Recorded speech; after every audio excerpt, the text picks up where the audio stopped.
said That food at is this like point, an album besides Renaissance. that's a good album. It really is. Also, at this point, we should just we should intro songs rather than have an intro music. I feel like because for me, the inclination to like sing a song as we're pressing record feels like so innate. Feels like an absolute that has to happen. That makes sense for you.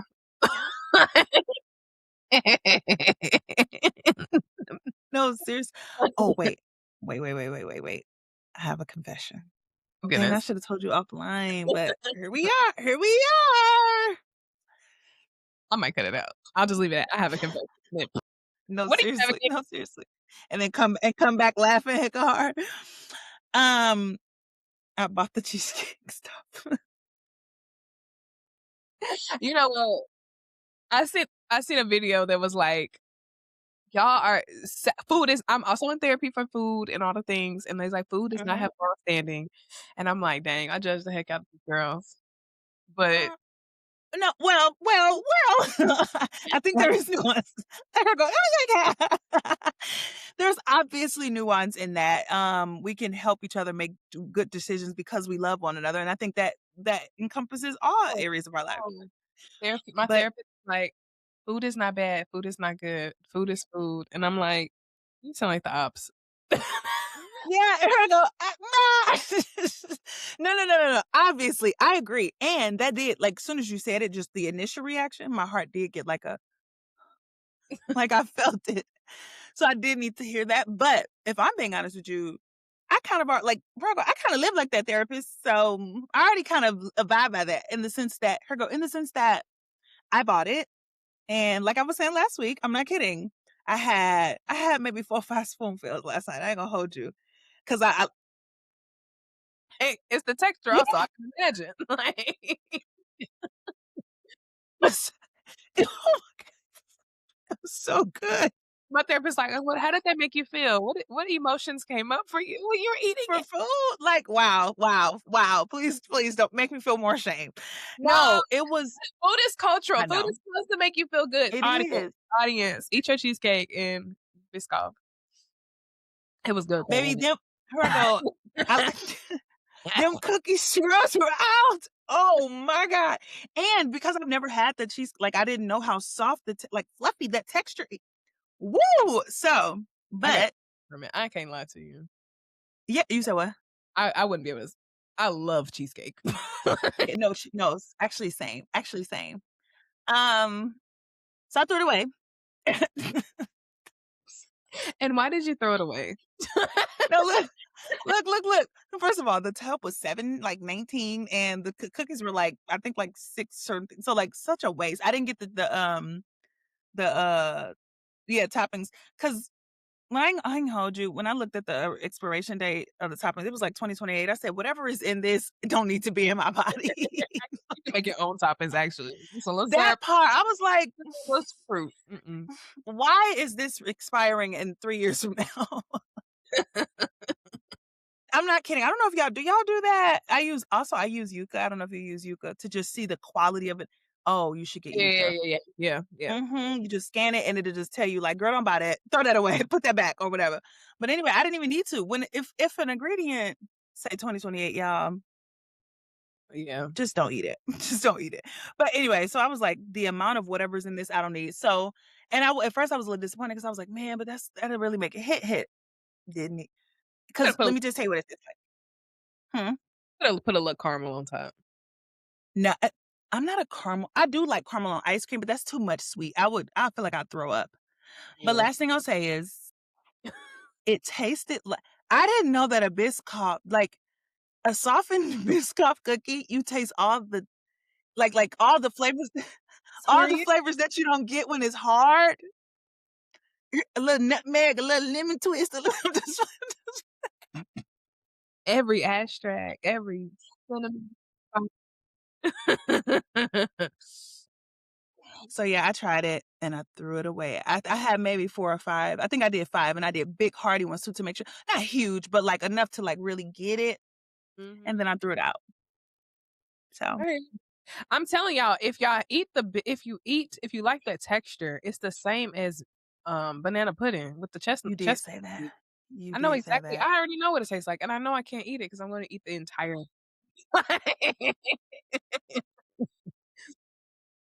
I mean, but you know what's interesting? You say that, but like, and I'm not diminishing your experience. I just think it is really rich and sweet, and that level of sweetness is a lot. Like, it's a lot. I I'm not gonna do it to No, no, myself. no. Listen, shout out to listen. I No. was at that, and my thing was, I went grocery shop. Well, I went and got some groceries last night, and it had been sold out everywhere. And I was like, oh, that's just a sign. That's just I'm not. I don't need to try. I don't need to fall for the bait. And girl, they had 3 tubs in theirs. I was like, "Oh, well, it's obviously a sign that I gotta try it now." Like, Obviously. I was listening to, Wide Open Spaces by Reverend Doctor Michelle Gundry Stewart. I have to say her name completely all the way through, or I can't say her what that last name give me every time. But she was like, "Listen to the ways that the Lord is speaking to you. What's coming up on your timeline? What is being reminded of you?" So I feel like if it's right there, if it was right there. no, first of all, I love how you poetically introduced that that foolery into this conversation. Because yes, but I agree, and I was so because I had been looking for it. I was like, "I tried whatever, whatever," and I couldn't find. I was like, "It's probably for the best," because I know I have the discipline to throw it away. Again, just if y'all didn't catch it from last week, what you do is once you get your because the thing about when your body is craving sugar, it just needs that quick little rush. Once the rush has hit, you gotta throw it out before it descends and you want it again. So now you don't have the option. You don't have access to it. Once you get the little hit, then you got to throw it away while you're satisfied. Because if you don't throw it away while you're satisfied, then once you're no longer satisfied again, you going before you know it, the whole tub gonna be gone. It's so funny that you talked about the that's literally what this was not what I was navigating, and this isn't what I'm navigating. Mm-hmm. The I had therapy this week, and we were talking about, like, she was like, "What biologically is happening is your blood sugar is dropping."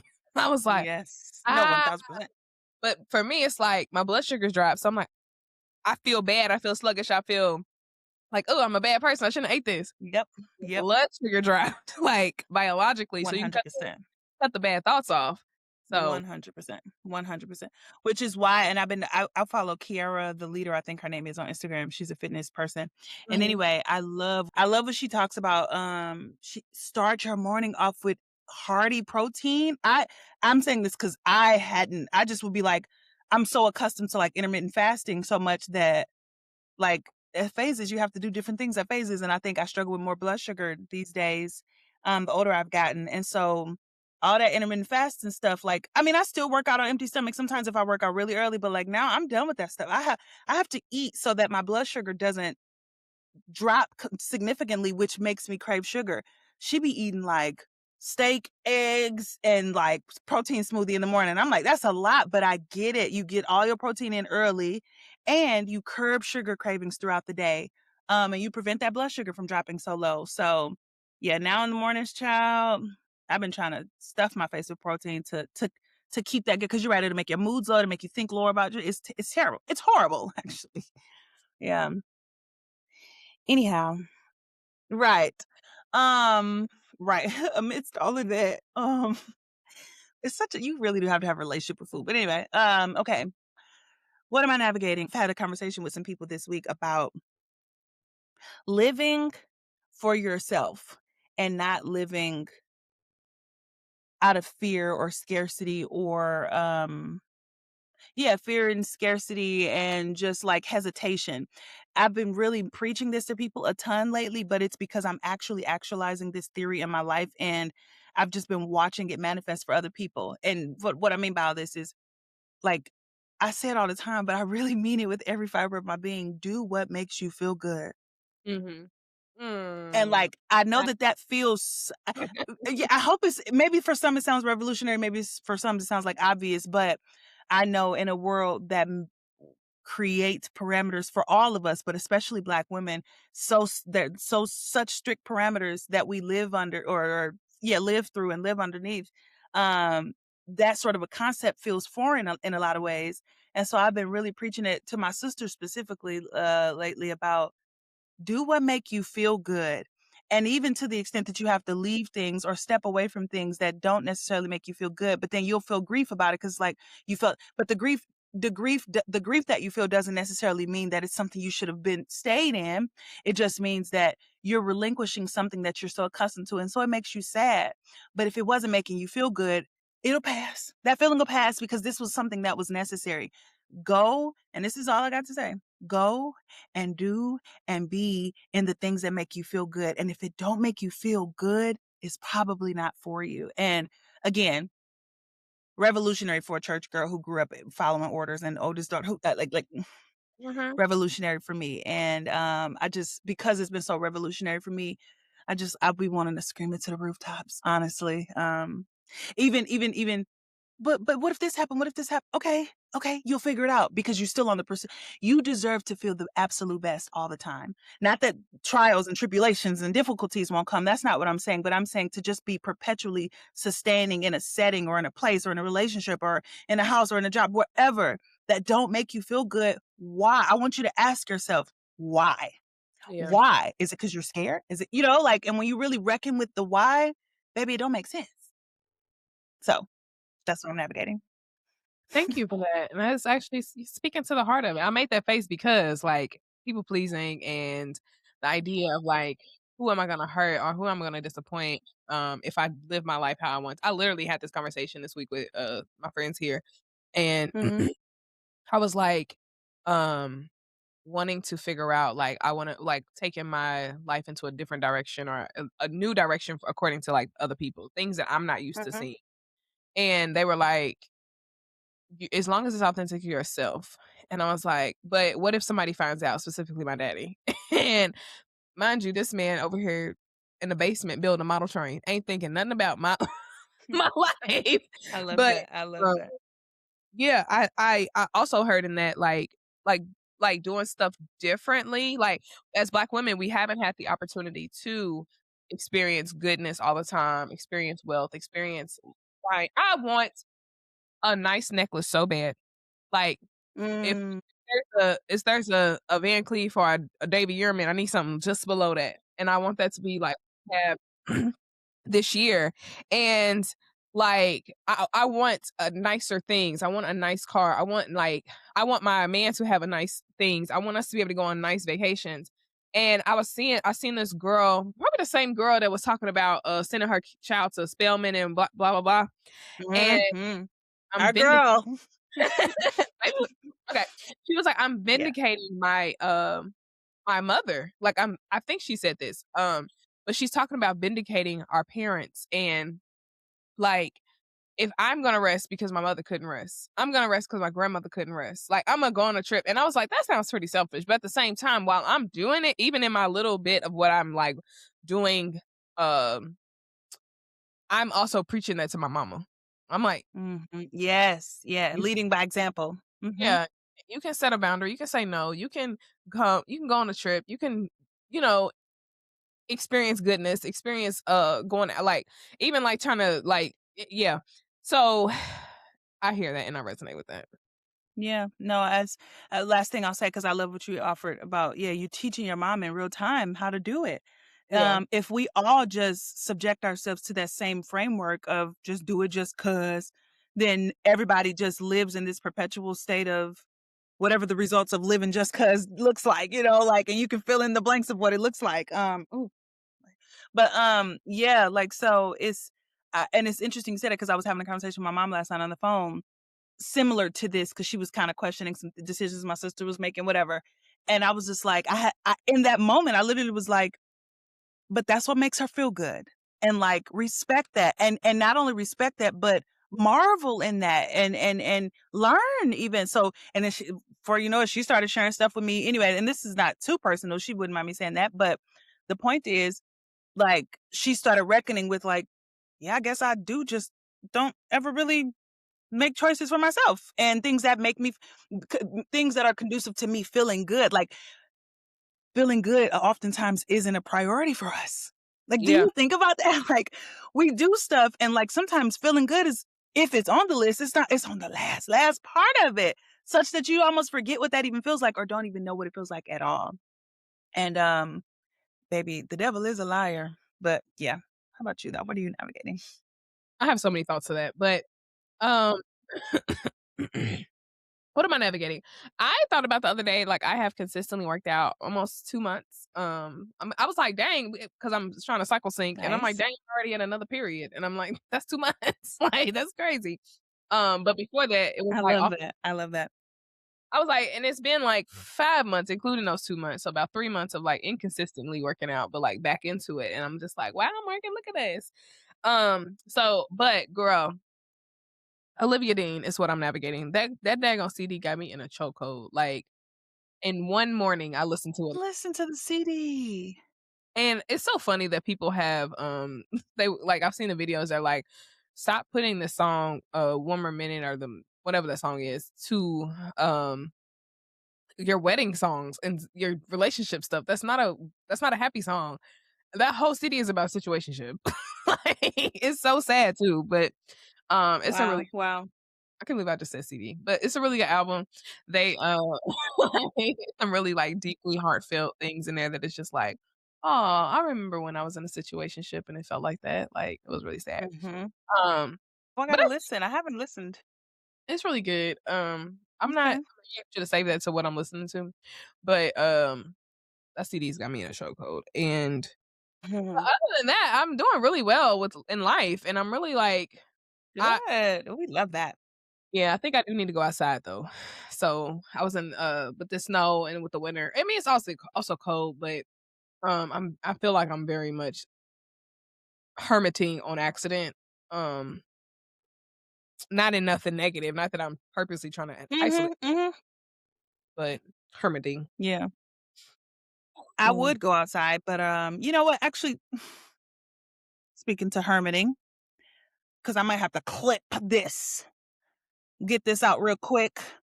DC. And I'm not even mad at any specific official right now, but, when you live in smaller urban places where the roads are narrow in the East Coast, the roads are just more narrow and, whatever. And as a result of that, there's nowhere for snow, excess snow and ice and all the things to go. And so largely the roads are still unkempt because everything is just so narrow and you get stuck on the streets. You're driving on the street, then somebody else is driving on the street, and then you're like, "Oh shoot, well let me back up." But then it's gonna take a long time because the road is all messed up because they really couldn't plow the snow. They're gonna plow the snow, but it's nowhere to go. They would plow the snow onto the sides, but then the cars got stuck in, so the cars have to dig themselves out and put it right back into the streets. It's Right. a hot mess. It's a hot mess, and then you can't back up. Let's say, "Oh, you trying to back up?" But then somebody drive down the road. Sir, if you see someone driving on the road and there are 2 people already trying to figure, why would you come this way as well? So I guess I don't even know what this is. I just wanna say that, like, talking about not leaving, I've been holed up because there's You want nowhere to snow? put snow and it won't melt. And, it's a really tough time right now. This weather is so, Yeah, yeah. and it Count your won't days, climate. Go ahead. and it won't melt. It will not, and look, I looked at the weather this week, I was like, "Okay, let's see if we can." It said 6, 7, 8, 18, 3. Said, "Oh, okay." I went all the way to Sunday, 10. Huh? I am just oh, I forgot I have on makeup. Wow. I'm just rubbing anyway, so, yeah, count your days climate. That's the post. Count your days climate, period.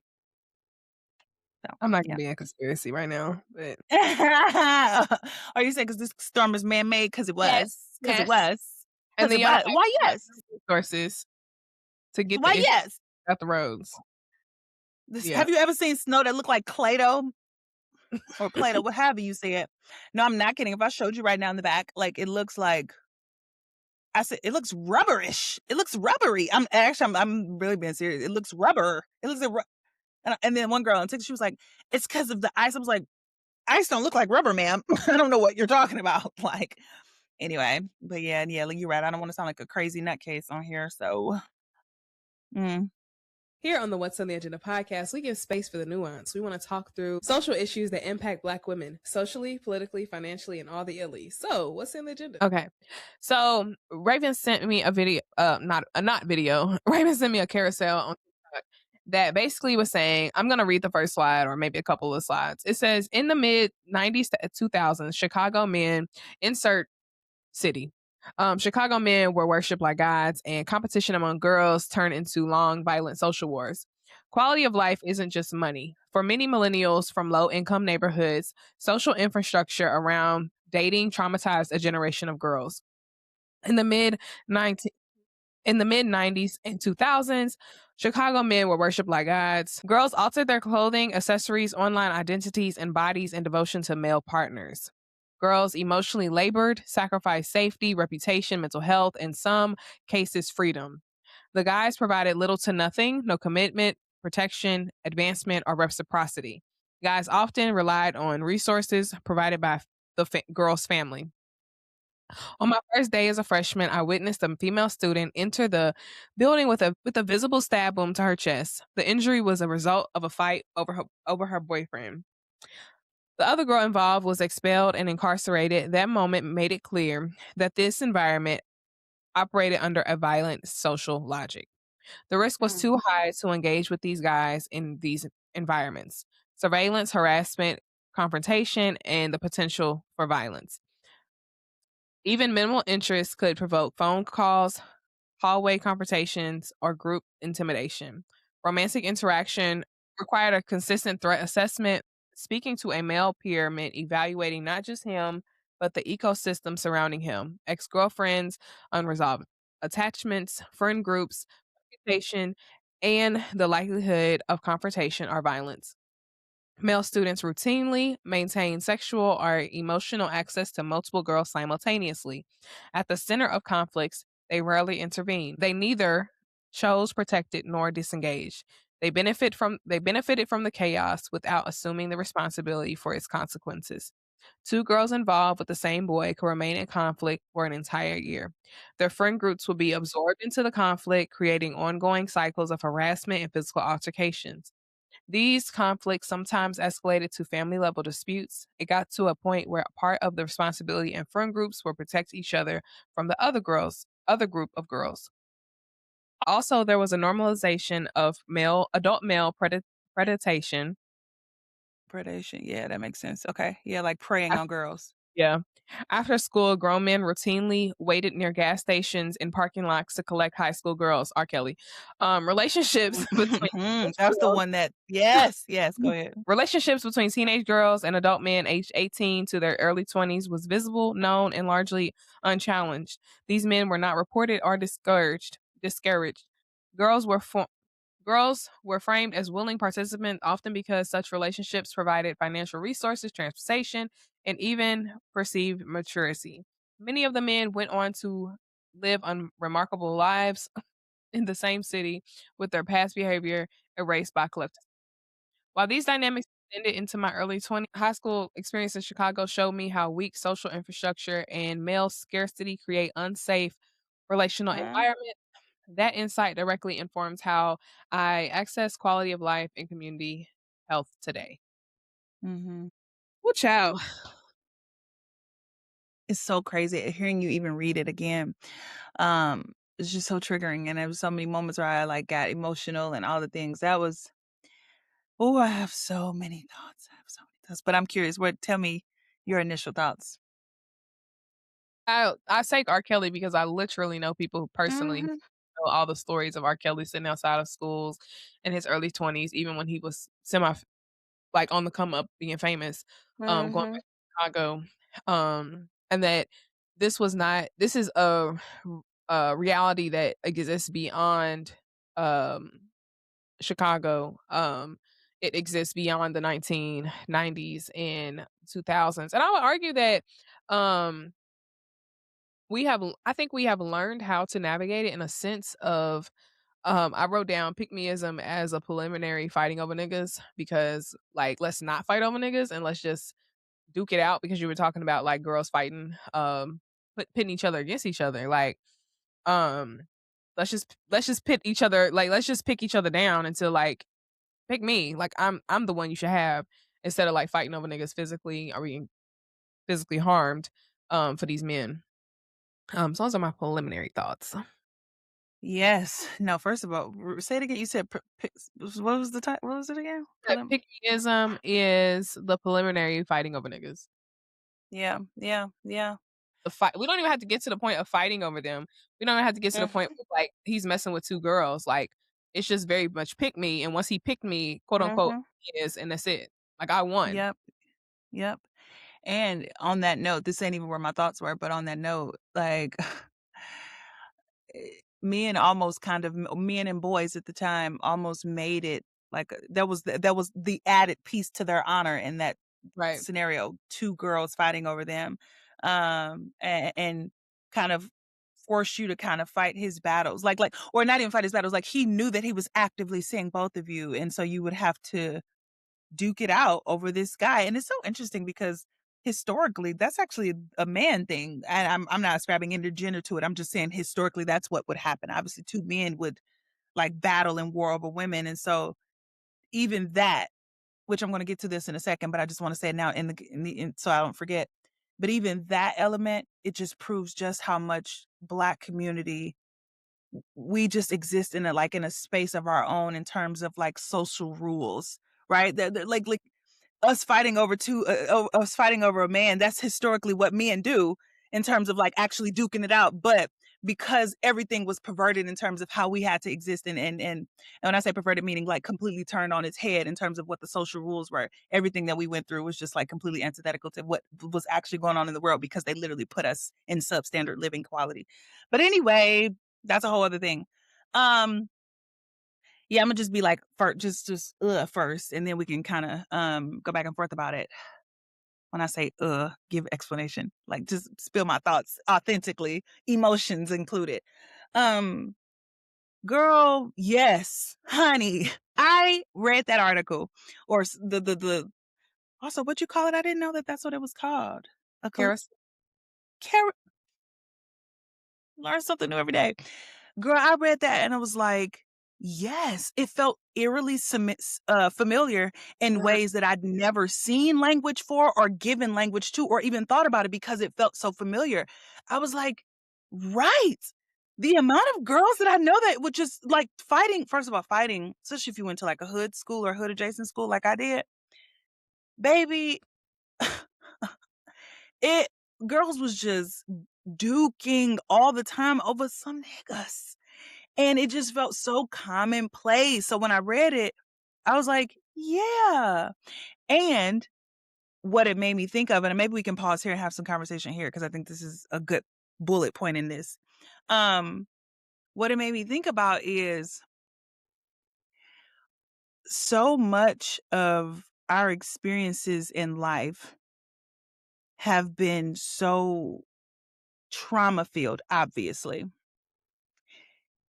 This is such a microcosm or of that like broader trauma that was inflicted onto us that you can put language to it because obviously she did, but if you're just a layperson, you can never name all the things that all the ways that that substandard of living that we were thrust into historically has just bled over into our literal qualities of life and how we function and live our lives. Not to say that fighting over a man isn't like universal. I'm not saying that women don't have struggles with men universally, but in terms of it bleeding over into high school settings and making high school unlivable and this in a lot of ways chaotic jungle-like setting. And I want to be very clear, I'm not saying that in a racist pejorative way. I'm saying literally high school. I went to a high school like that. It was chaos. Fights would randomly break out in class. Like girls was fighting in bathrooms. Like it was chaos. It was chaos. I don't know if that sounded racist. I wasn't trying to make it sound racist, but my point is like that was a remnant. That was a remnant of having lived in substandard settings, having your men stripped away from you via the crime bill and literal school to prison pipelines that were actively orchestrated to destroy Black families. That this is just such a small microcosm of it, and I never gave language to it or thought about it. I just experienced it. High school was I hated high school for this very reason, if I'm being honest with you. And I'm not mad at the girls. I'm mad at the environment was horrible. Meanwhile, girls is doing trips in European trips in their senior year or whatever, and I was just walking over girls fighting in the bathroom. Like, it was horrible. And this is absolutely a remnant of white supremacy. There we go again. I don't know. Tell me your thoughts. No, I think, I mean, hearing the word like chaos and jungle, like it's like I understand how that could be perceived as like a racist statement. But it's also like that is literally going back to the word perverted. Like that's not school is not a stomping ground, or it should not be a place where we cannot learn. Like there are some places there, quote unquote, there should be some order. Like you're going Mhm. to work, and so yes, like yes, like the going into other schools and you seeing like the trips and all the things, like they are able to learn and they're able to like be productive members of society and go K through 12 without this disruption over here. Because there aren't any the hood ain't bleeding into the school, right? Right, right, So right. yeah, and I think that also is just another showing, another tale of like how much we just don't have like equitable or equal access to spaces where we can grow and flourish. And school should be one of Mhm. those. And it Yep. robs people of opportunity, not just this that type of environment doesn't just rob the ones who want to quote unquote learn. Like it also robs the ones who are um the ones fighting. Like they don't have the resources to be able to say, like, let's stop, let's talk this out, right? And like just thinking about um, my, my boss at my organization, Tanji Reese, she wrote an article about, this happening in 2018, in a Detroit school, 2 girls fighting over each other, fighting over a man, a boy, and one of them got killed, and one girl stabbed the other girl, um, and, like, her mother had called her and told her about it because she was like, "This is an example of an unhealthy relationship. Like, we don't have the interpersonal skills to be able to have these conversations. Mhm. Mhm. Adults in the schools also don't have the interpersonal skills to be able to have the conversations with the students. So we're all like the whole environment is just robbed of the of a good of the resources to be able to create a stable environment because the moment that a child is in a school and there's a rumor of a fight, there's a or there has been a fight, you should be able to pull them into a counselor's office, or you able to pull them off to the side and like have a conversation and be equipped enough to do so. But because it's so rampant, like the post was saying, it's not just the two main people might have a conversation, but now their whole entire clique is beefing. No, that's yeah, right. You're one little element, and before you know it, the whole which again, so this is the second part to that, adding on to that. This is not race specific. The fighting stuff, the fighting part, well, actually, I don't even want to touch that for a second. But in terms of the disagreements, the conflict about boys and about the young people's interpersonal relationships, that this is not race specific. Um and even to the extent of like the portion where she was talking about how boys and men oftentimes put girls in these positions to basically feel like they have to fight one another because of all their sloppy behaviors, meaning cheating, lying, saying one thing to this one and saying another thing to that one. Again, not race specific. And I do not want to pathologize this conversation and say, oh yeah, it was just a wild, wild west with the black kids. It's not that. This is not a pathologized thing. The reasons why it's so specific in our case and it's worthy of noting beyond just kids being kids and arguing is obviously because of the violence that ensued, but then also because it didn't happen in a vacuum. So, like, going back to what we were saying initially, this happened because there was a scarcity of men, because during this era that she's literally talking about, men and boys were being locked up at astronomical rates. Not that that's not happening now, it's always been happening historically, but for like petty drug offenses, or even if they weren't being locked up. This was like on the heels, if not still kind of in the crack epidemic, right? So people were strung out, so the qualities of homes were literally shattered and tattered. Now, mind you, for historical reference, these same people that were struggling with crack and in and out of the jail system, their parents were the people that grew up in the South and were forced out of the South once the cotton industry went down, obviously, and jobs and stuff were scarce, so they migrated north. And not to say that this stuff wasn't also still happening in the South, but the point is, Black people's lives in this time were fractured decade to decade. It was just various fractures that were happening to our community that created these dire straits. And in the midst of all of that, there was a lack of education. Let's keep it a buck. You got at one point in history, far back in history, niggas wasn't allowed to read, able to read, learn to read, and to the extent that they did, it was very ABC. It was very rudimentary level of education. And then they're just consistently having babies, but they weren't doing it out of their choice. The world just created those sort of environments where they couldn't. And then, so yeah, this lack of education is the point that I'm trying to make. It was just generations and generations of lack of education and lack of social evolution, if you will, that relegated us to these dire, just what's the word I'm looking for, Morgan? What kind of environment? Horrible environments of no fault of our own. And the only reason last thing I'll say here, the only reason I'm wanting to do that quick walk back through history is because I know so many racists, but also well-meaning Black people who think that they know what they're talking about, blame it directly on Black people and say, oh, we just need to do better. We need to improve our culture. You think hundreds of millions or thousands of people, not hundreds of millions, but hundreds of thousands of people just randomly want to go to bad schools and be bashing girls' heads in over a dude and just exist in that level of lawlessness.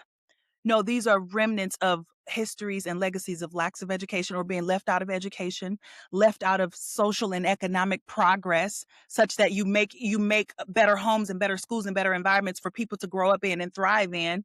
Of course, that was going to bleed over and make schools chaotic places to be. And then when you take away men from people's homes and people's lives, that's half of the population. You just took away half of the population, or at a very minimum desecrated half of the population of a group of people. You cultivated chaos. Like, yeah, I'll pause there. Yeah. Yeah. When you went over the history of it, I also realized that this was also on the edge of the surge of the HIV epidemic, as well as Yes. Yeah. pregnancy was at its highest in the 90s, and that's also when purity culture came in. So like instead of educating people on their bodies and how to use their bodies, and also educating them on how to have healthy relationships, you just said stop having sex. So that insert where we are today, where there's this 25 year of like purity, and now we here and it's like, now people are trying to come out of purity culture through education. But also like, dang, what's I finna say? Oh, the lack of education. Like when we throw stuff off like, oh, they're just kids. Yeah, they're just kids until till the little girls end up killing each other because y'all didn't want to have a conversation on how to have healthy relationships amongst each other. Yeah. Morgan, first of all, but largely because our parents didn't know either. That's another thing I want to say. Our parents and everybody for that matter didn't know. We literally have just evolved as a culture and a society in general. Every color, every race, we were just much more primitive, right? And things were largely about survival because think about it like this too. Our parents' parents were Great Depression kids. Wasn't nobody thinking about we just trying to survive, get the food. You know what's the kind of food that they were eating? Huh? Government cheese. That too. But now water pies. What sugar pie, water I forgot what they're called. But like when you think about it, the reason why, like, we've learned how to make something out of nothing for a long, long time because the 20th century really did, like, it was so much economic turn and boom and so many innovations that we enjoy today all just came only 60, 80, 90, 100 years ago. Like, we really are living in the fruits of a not quick, but a brief little time in history that changed everything, which is the 20th century. So anyway, saying that to say, yeah, all this primitive behavior was classic for everybody. What it is though, like we always say, when America gets a cold, Black people just get the flu. And but let's oh wait, no, you said something good. This is so fun. You Purity said culture. something good that I want to talk. Thank you. Basically, that our response to it, you're right, was stop that. Don't do that. Don't do that. I said stop.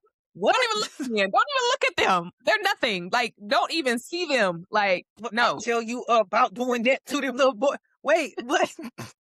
Wait, no. Our response to like whooping people, like the girls whooping girls' butt and whatever was whooping their butt some more. Don't do that. Wait. Like be a good girl. And I really do mean that. It wasn't just in terms of don't sleep with the boys. It was all of it. Like be it was good. a surge of respectability politics. And then you got white people also coming into these neighborhoods teaching this. Like that was part of missionary work. Like but I hear you when you say we didn't have the tools. And I understand that. And I guess we was just working what we have. So it's just like, just don't do. Just don't. Like literally, like just don't look at him. Just don't. It's hilarious. What? Because just stop. Don't even like them no more. Like, and it turned into like purity culture of like, I'm not looking at nobody until I get married because I don't want to end up pregnant. I don't want to get hurt by no man. I don't want to be in these situations. And yep. Go to church. That's why you have all those memes or videos on TikTok about like, I just a wee 30-year-old, 17-year-old. I'm just a wee 30-year-old teenager. Because like, it's so funny because this kind of bleeds over into the conversation around why millennials still feel like increasingly young. We skirted the responsibility or the choices of family and traditional things that our parents would have historically had at this time or at this age, because for so long it was just don't and make something of yourself. Don't be the trash. And I'm specifically talking about Black people. How we create these hierarchies amongst Black people, like, oh, if you the hood kind or if you like the respectable kind, don't be those because look how trashed our lives are, as if to say they actively made they made the choice to be in that setting. Don't get me wrong, they made choices, but they made choices that were directly in front of them, right? They chose to lay down with a man, but everybody laid down with a man and had babies before they had money or perhaps they didn't even know that success was possible in the way that we now know it is and accessible to us. And so like so anyway, it was just don't, and also go be something and don't be that dusty hood girl that had them babies and that was fooling around with them boys because she's fast, and that's the prescription. And so now we're in overdrive. We can't. Where's the off button? Where's the off button? Right. I see another video that was talking about how white people have allowed their children to date and they use it as like an opportunity to network and gain interpersonal skills and all that kind of stuff. Meanwhile, all we know is I made a video about friendship and whatever, and Chelsea was like, why does the search say homoerotic relationships? I don't understand what's happening. But I'm like, all we know is our friends and we just talking in circles about in our like at home and whatnot. And it's like we don't actually go. Child, don't get me started on the church girls who don't go outside to date. But anywho, like we just don't like. No, we don't know how to talk to people because we've been told not to do for so long because of moments in history like of this. Absolutely. And because we were in a box, literally, because if you step out that box, you could have got lynched. And I hate to be that, like, but it's just a direct through line. It's still places in St. Louis right now that my family, my mom will be like, you going all the way over there? Because you were taught to live within parameters or else you'll die, proverbially or literally. And again, these were kids that were raised, like our parents were raised by their parents whose their parents were slaves or kids of a slave. You get what I'm saying? Like we're not that far from all of the realities of this. So anyway, but because I want to not veer too far. Can we talk about the men? Hey, WOTA fam. Thank you so much for listening to our pod each week. As we're continuing to grow, we would love if you would give us a 5-star review on whatever platform you are listening to us on. And make sure you're subscribed on all the platforms you listen to us on. And comment on our page. We would love to shout you out. Now, enjoy the rest of the pod. The men in this scenario. Right, because we are on the woman's head. Like, no, let's go. Let's go. Yeah, here go. Let's go. Mhm. Mhm. It's complicated, right? I'll leave it there. It's complicated, right? Tell me your thoughts. No. Okay, please. That's why I didn't go because I still got a little bit of teensy bitty pinky me in me. I show Go grace ahead. because, again, they were given the same circumstances. They don't know no better. Right. We have evolved Right. from, like, the, I was gonna say machismo. We have evolved from, like, the Right. player trying to or whatever. And Mhm. they were only given a certain set of social scripts that they were allowed to have. But at the same time, Yeah. like, you preyed upon young girls and you use this to advantage. Like, that's you use your manipulation and power to manipulate these girls. Like, but also, again, the scripts, like, player. That's it. Like, and I'm not saying, I'm not saying Mhm. that's all the script. I'm sure there were other scripts. I'm just not thinking about them scripts No, I are get you. like saying what they are. But like, if the script that was handed to you was womanizer and player, and all you do is go and sow your seed, like, um, you're not given any other opportunity to be something beyond that. Um, Yep. Yeah. what's your saying? What's your pick me saying? I'm just playing. I killed that hoe a long time ago. No, no, honestly, it really was just where you started at. So we agree. Of course, everybody will agree. And y'all know our politic. We dealt we We were we played the hand we were dealt. You play I go, how do you use cards? uh you be throwing a spade. Uno. Okay, what? Yeah, we played the hand we were dealt. And so that was essentially gonna be my argument for the guys. But you're right. But since we acknowledge that, then we can go a little deeper into it now. but also Yeah. Go ahead. no, I was just gonna say, like, we love the black woman, and also we understand that black men were also harmed, even though they, Yes. because the patriarchy harms men. So even though, like, it looks like on surface like they were, ooh, this sound pick me. All right, is it just giving men grace? I don't know, because like at the same Yeah, time, it's like, we grace. know that the scripts were given to them, and they didn't have much else to go beyond that, or access to anything greater. Um, they were also just given. That's what they were given, and that's it. Like, Mhm. Mhm. but at the same and now it's time to come out of that, and I think we are, and I think the men Yes, are have exactly. for the majority. Yeah. Yeah, yeah.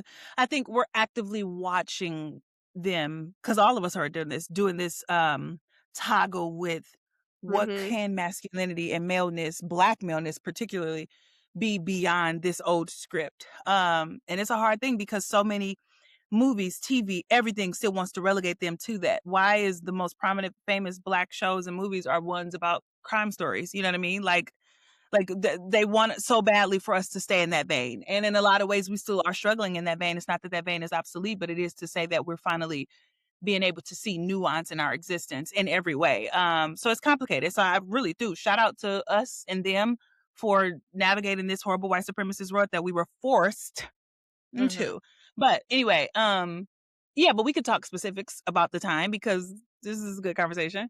Girl, niggas did used to sit out. I saw a girl in the comments in the same post that was like, right, because why was it okay for like I think the max age that a person can come to prom with you at that time was 23 or 21? something like that. Oh, yeah, I remember it being 21, and it's like, Or and even that inclinate like again, not a specific to black thing. That was just we were just a little bit more primitive at the time. We didn't have the education or to the extent that we did.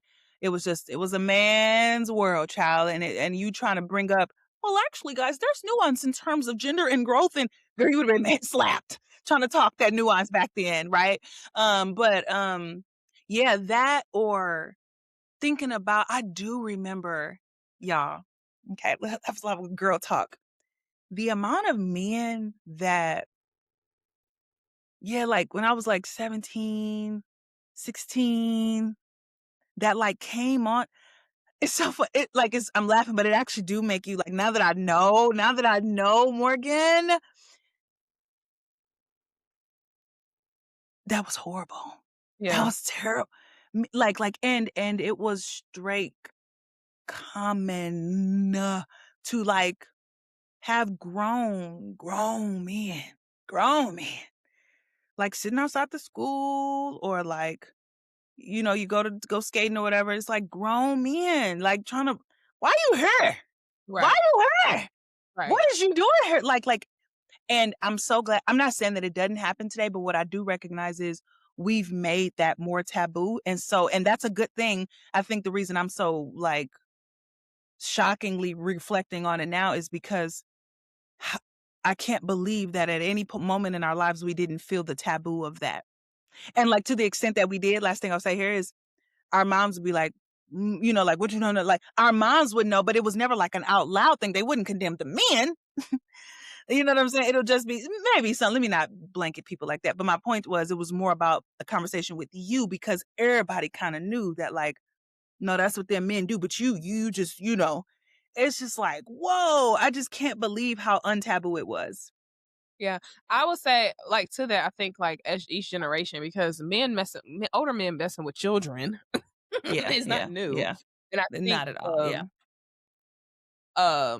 as we've gotten away from, I don't even know what time period, like, as we've Mm-hmm. evolved, like, the appropriateness of, like, age gaps, like, has Mm-hmm. slowly increased, and it's like, "No, we're not, that's not normal, and that's not okay." And to the Mm-hmm. prom thinking about, like, 21, it's like, okay, if y'all were dating, he was a senior, and now you're a freshman or a junior sophomore, now he's in college, and you're a senior, now he come back, like, that's what I'm thinking about. That's the argument I'm hearing in my head, but Mm-hmm. also, that ain't what was always happening, so Yeah. No, not at all. And you're right. Like it's not that that's horrible. It's just, let's just say we gave credence to all of it. That's fine. I think what I'm enjoying or appreciating rather is the reflection. Like let's just let's assess how we was doing things. That's all I'm saying. But yeah, yeah, I think the good thing that's happening now is that we're just having honest and real conversations about and informed conversations too, right? Not just conversations around like what you feel is right, like oh no, we have information, we have brain development research to show what's appropriate and what's not.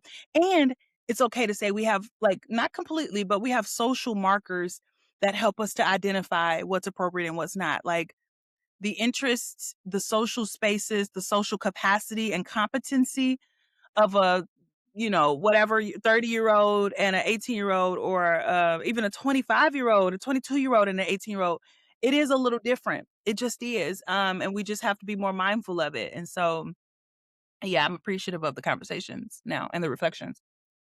I wanted to go back to something you said about, like, our we're in this moment in time, we are figuring out masculinity and stuff, and I also wanna say, like, um we're figuring out masculinity and femininity, but I think we just keep swinging back and forth or having whiteness as a model because, Oof.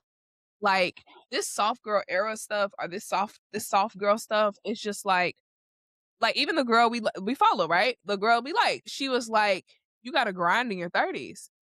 That's still not the same type of soft life white women have. They don't have to grind in their 30s. They Mhm, literally can mhm. get married, get pregnant, and not work a day in their life. Like, so we have to have a conversation with these with ourselves that Black women are going have never not worked and probably are gonna continue to work. And historically. So that's not like Mhm.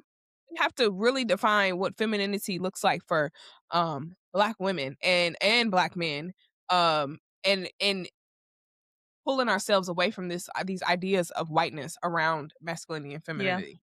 I love that. No, it's always a good, like, thing to add. That should be, like, pinned in every conversation like this because, um, yeah, our the way we manifest personhood, wifehood, husbandhood, familyhood, all of the existences that are standard for human men and women and children and, whatever the standard is, if you will, all of the standards that are established have to be with an asterisk when you talk about Black people, not because we're different or we're less than in any way or that anybody is above us in any way, but because our history is just too fractured and varied and riddled with stuff that just completely desecrated our qualities of life. And so now everything that has been birthed as a result of that or after that, like has nuance that deserves further looking into and deserves fuller conversations, truly. And so, yeah, it's specific to this. Soft girl life is not going to look the same as what American white 19 capitalist. Yeah, that too. Yeah, like this was a creation made from consumerism, white girlhood, and add in all the other ingredients, like things that are not true for you, are not true for you. But the necessary caveat here is that it's not that you're not deserving of rest. It's not that we're Right, not deserving of good things or softness and femininity, even in however that classifies for you. If you think it in a more traditional sense or whatever that has manifested like for you, that there is nothing wrong with, or should I say, it's not that you don't deserve any of that or access to any of that, but it is to say, in your pursuit of it, make sure that you don't drop all this nuance of your history and right. in pursuit of something that wasn't designed for you. Go make your own, babe, and make it look like how you want it to look, and in a way that is honoring of what is true to you and your people and your history. Does that make sense? That makes perfect sense because I think when you pick up a version of softness in soft life that's modeled after whiteness, you also have to put down a lot of stuff like your voice, Woof.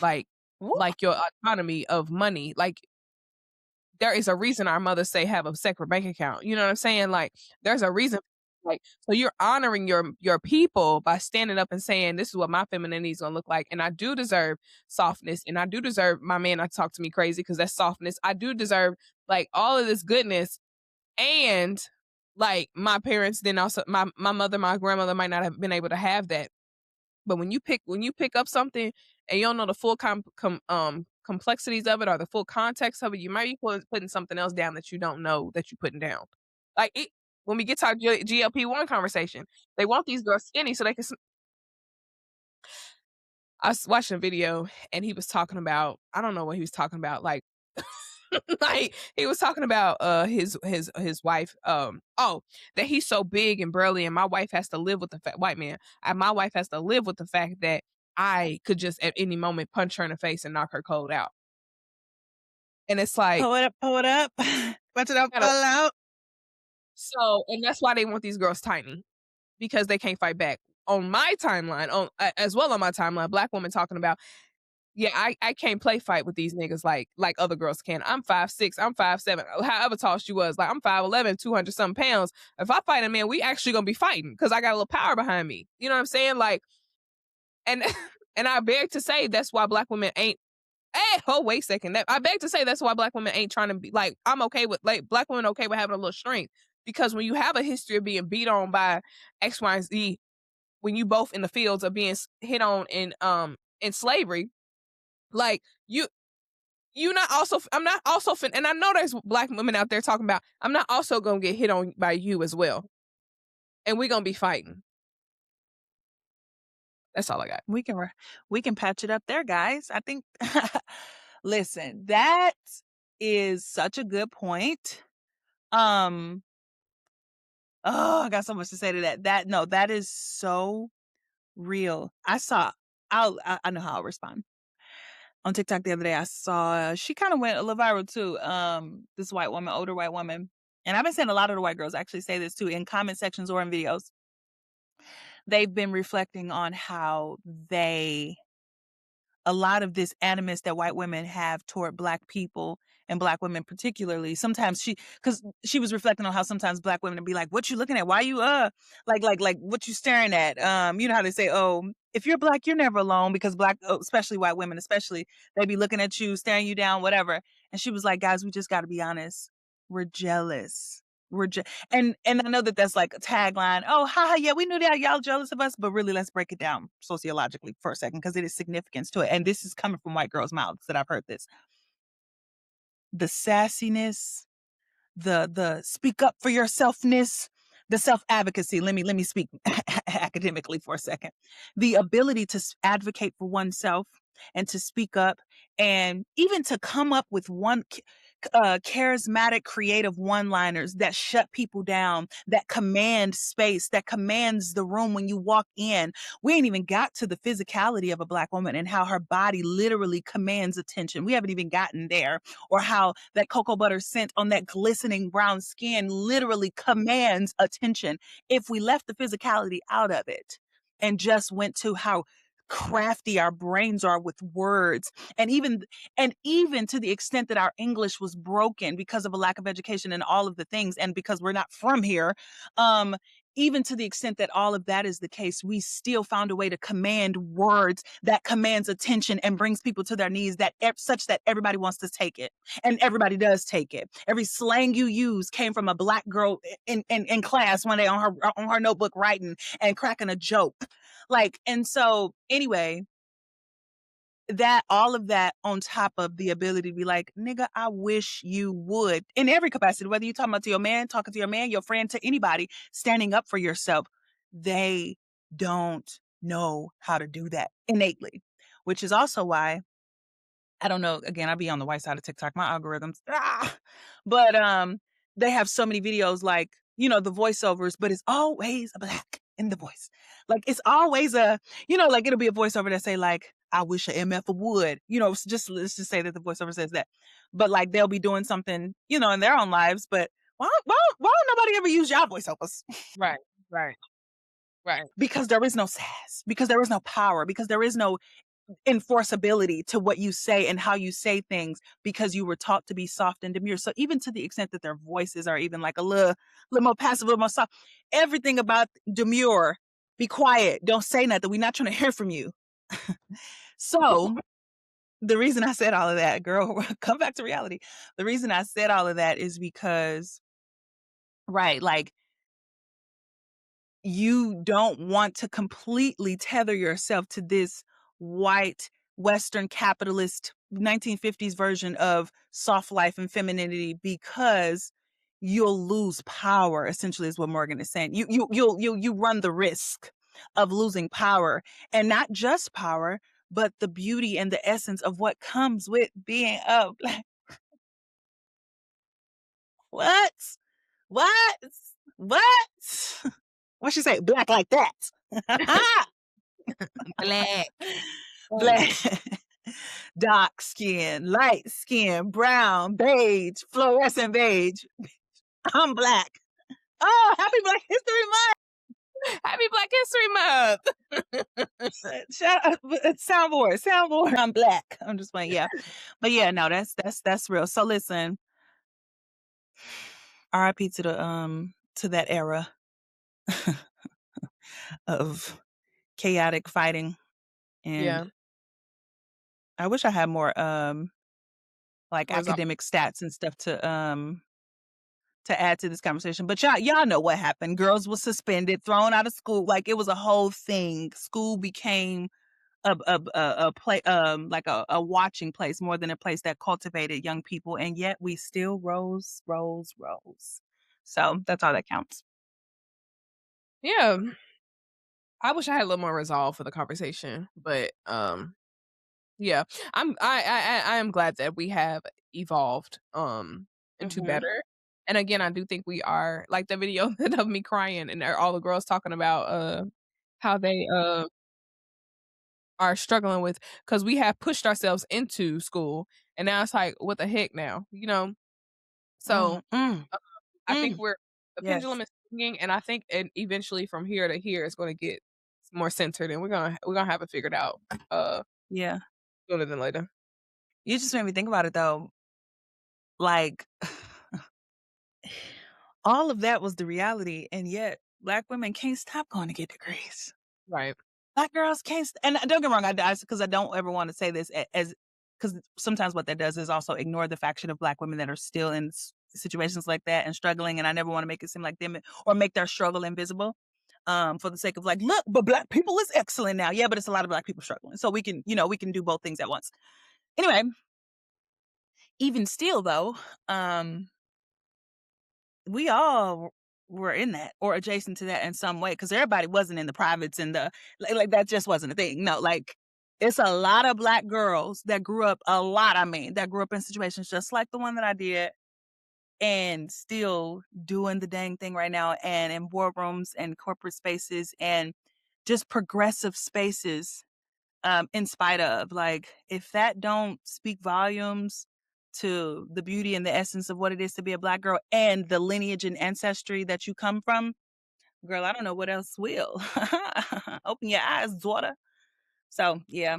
Yeah, you're right. I love that. Well, thank you all for journeying with us on that one. What are you reading? What are you listening to? What are you watching? If you can't tell by now, we love media, but more specifically, we love using media as a means to cultivate conversations around Black women, the things surrounding us, our personal lives, and we live for a good Kiki child. What am I reading? I'm still reading my, I was going to name some stats out of that. Actually, I probably should have, but still reading my book, The Developmental Psychology of, The Developmental Psychology of a Black Child. And it's making me throw up in all the best and worst ways, but yeah, still reading that. Also, just really quick for context, that's why I be coming on here sometimes and like really in the black bag. I know I've been in the black bag a lot lately, but also I'm unapologetic of it right now because of everything that's happening in the country. So if this is just where I'm at right now, it's okay because rightfully so, honestly. But I just want to be clear because some days I just be like, I know I probably seem like like, girl, do you think about anything else? And here I go, I don't. I don't.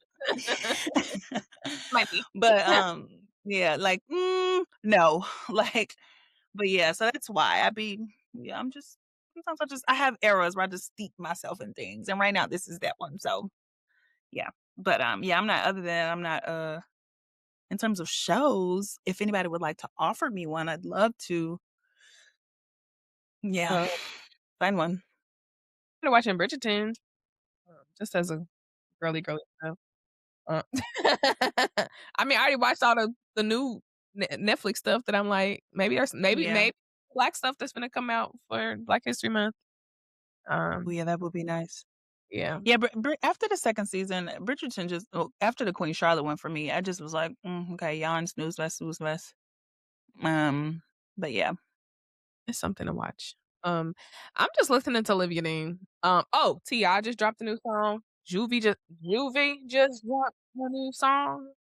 Yeah, I That, heard about Tia's. that, but Juvenile's new song, I was like, Oh it's, no, I know the one you're talking about. it's gonna be a great song. It's like a hitter. It's a hitter. Yeah. Oh yes, I heard a snippet of it the other day, and I'm glad you said that because I've been meaning to play it again or play the full thing. Yeah, It's gonna be a great yeah, summer. yeah. Down on Coast I will be love how out. I love I love how we because I say that all the time. I love how we base our summers off of the playlist.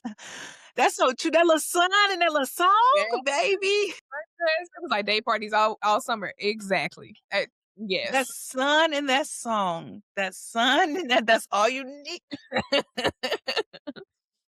Listen, yeah, The that's real. baby, the baby just put out a new album.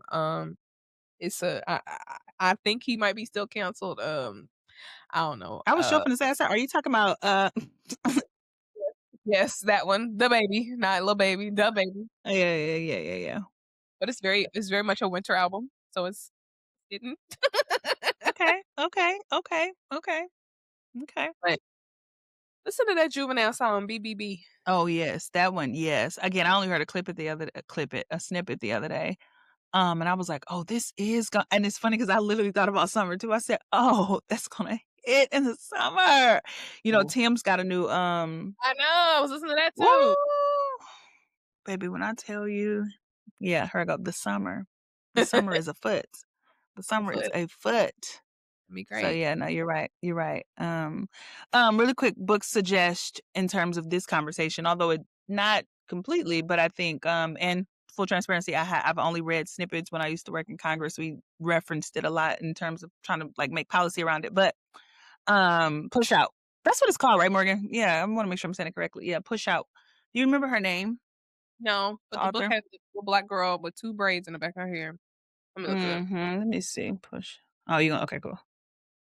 Push Out: The Criminalization of Black Girls in Schools, book by Monique W. Morris. Yeah, that one is maybe I'll put that on my summer read actually. In the summertime, I'll be liking to have books. So I'll probably put that on my summary, but in terms of what I know the content of the book and what I know it provides, I think it'll be a good point of reference for a conversation like today, especially because I'm not super versed in this stuff necessarily, I just know the history as a Black person. I think some of the language that I use today in trying to be as careful as possible not to paint our schools as like these horrible, horrible places without the nuance. I think academics like her or subject matter experts, if you will, like her can really give some better language to it than more than what we, because today we're kind of talking from our emotions and our frustrations around it and just the general thoughts that we have about it. But I think reading somebody who know what the hell they're talking about in terms of the stats and the stuff behind it, significance behind it is really important. So yeah. Yeah. Yeah, I second that. Um, Coolness. what does this matter? Strip clubs and dollar bill I don't know, I said in my head. Anyway, um, but anyway, this matters because the quality of Black girls' lives has been robbed by so many variables in our culture. So many things have just robbed us and our mothers and our mothers' mothers and our sisters and our cousins and our nieces and our daughters. Have just robbed us of a quality life. And after reading this carousel, I was reminded of another one that I didn't that just felt like regular until somebody points it out, and now that I'm from the mind that I'm in now, I'm like, "Oh, it wasn't regular." Like, Yeah. yeah, no, people wasn't just like, really quick on that, because I didn't say this earlier, I hated high school. Like, Mhm. and my friends all talk like, they'd be like, "Oh, yeah, you" every time we reflect on high school, they'd just be like, "Oh, you really I know you hated it, I know you" and I'm like, "I did," because if I'm being honest, it was like, that sort of environment, we ain't even gotta go through it, but yeah, it was that and I hated it, and it felt somebody like me who had all this potential in the world to be all these great things, it felt like I was just relegated to this it felt like it was imprisoning to all of my potential because the environment didn't create or cultivate spaces for people like me to thrive because it was so riddled with lack of resources and chaos that ensued from no fault of our own. I'm going to be very clear. I'm never saying it in a sense of like, oh, Black people should have did better. Just gotta always reiterate that. But so yeah, like we were just robbed. And so in that, as I close, I guess what I'm saying is like I was like lucky to be able to get out, right? And not have that environment shape my life. And I think about all the Black people, make me cry, that just wasn't, you know what I mean? And like then life started to happen and then life happens and then now you're stuck in a space. And it's not that it's ever too late to evolve, but like we recognize the window of youth and how like so many Black girls particularly their windows of youth was just snatched from them because y'all didn't care enough to give them a better environment to grow up in. Oh, I'm such a crybaby. Anyway, yeah, so that's why it matters because this deserves reflection or even the girls who lost their lives in some of those fights. Because I literally have a cousin, she almost was a she killed somebody for overdue, and then she went to jail, so she lost her life too, like and, yeah, like, so love them, and they deserve space, truly, yeah, so No, echoing, I think this matters to me because we deserve and people deserve, not just good learning environments, but good, ability to cultivate good relationships, intimate relationship, um, and it all boils down to wanting to feel loved and be loved, and, we deserve that, and shouldn't have to fight through all these other, barriers to get to it. Um, that's what matters. Well, phenomenal. guys, happy Black History Month.